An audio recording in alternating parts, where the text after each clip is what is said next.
Welcome to our video journey where we explore the fascinating world of pronunciation, unraveling the mysteries behind each word and its usage. In this video, the word is absolution. Absolution. Absolution.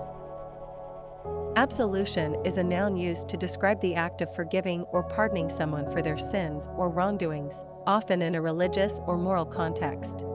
It is closely associated with the concept of repentance and seeking forgiveness. Here are some examples. Example number 1. He sought absolution for his past mistakes, hoping to make amends and start anew. Why absolution use in example number 1? Absolution is mentioned to describe seeking forgiveness and a fresh start after acknowledging past mistakes. Example number 2. The act of absolution played a significant role in the history of the church and its interactions with rulers.